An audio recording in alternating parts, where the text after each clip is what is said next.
And that leaves us with what to do with those patients who we are not able to extubate or who we are not able to successfully conduct a spontaneous breathing trial for prolonged periods. So this constitutes roughly 10 to 20% of the patients, but obviously again it depends on which center. In tertiary referral centers, this could constitute a good chunk of people. Like for example, in my center, this could constitute close to 40% of the people, where people are already ventilated elsewhere and moved in here for difficult weaning or worsening diseases. So it depends on the place that you work.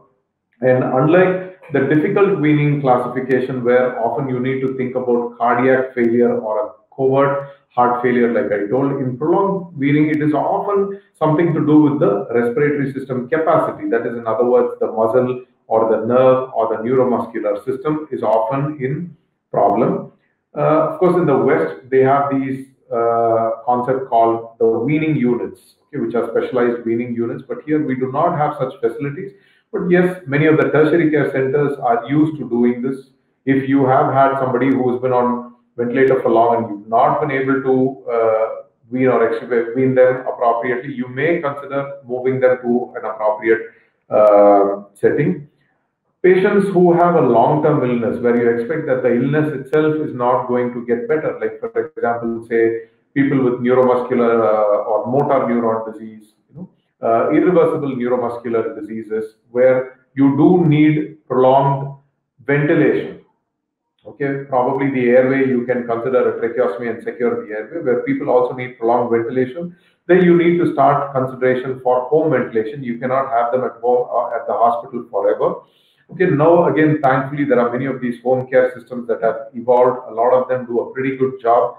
Okay, so liaise with some of them, see what best you can do. Probably you can switch those people over to BiPAP assisted invasive ventilation using a tracheostomy, and you can transit them to home with these facilities and consider aggressive rehabilitation. And where this whole process is inappropriate, consider end-of-life decisions when and where applicable.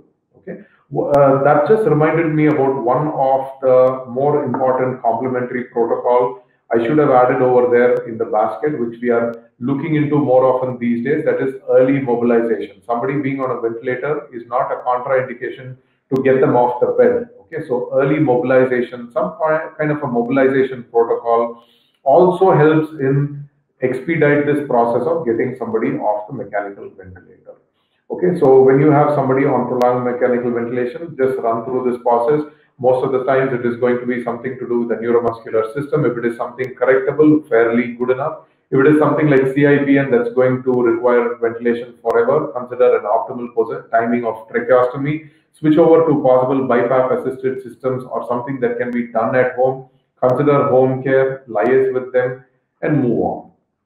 And of course, I'm not going to talk too much about this optimal timing of tracheostomy, because I think you have a topic on tracheostomy and tracheostomy care coming up shortly. So in those people where you think airway is primarily the problem, okay, where the lung dynamics are okay, you have succeeded your SBT, but you're not able to extubate either because there's a strong suggestion for an airway strider or there is copious secretions and you know that the patient will not be able to handle the secretions, or maybe the patient has very, very low GCS, which you do not expect to recover in the recent future, then a prompt consideration from tracheostomy really helps.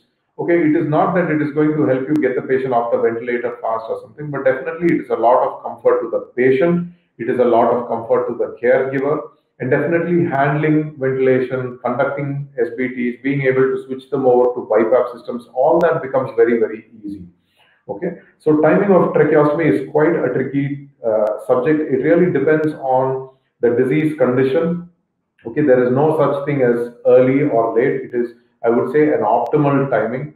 If I know this is somebody with a pre-existing motor neuron disease who would like to continue assisted ventilation and there is a significant, he has failed multiple attempts, then there is no point delaying tracheostomy. I would even consider a very early tracheostomy for this person. Likewise, somebody with a significant traumatic brain injury, say a diffuse axonal injury, doing a tracheostomy on day 3, day 4 also really doesn't harm, provided ICT and other acute crises have been taken care of.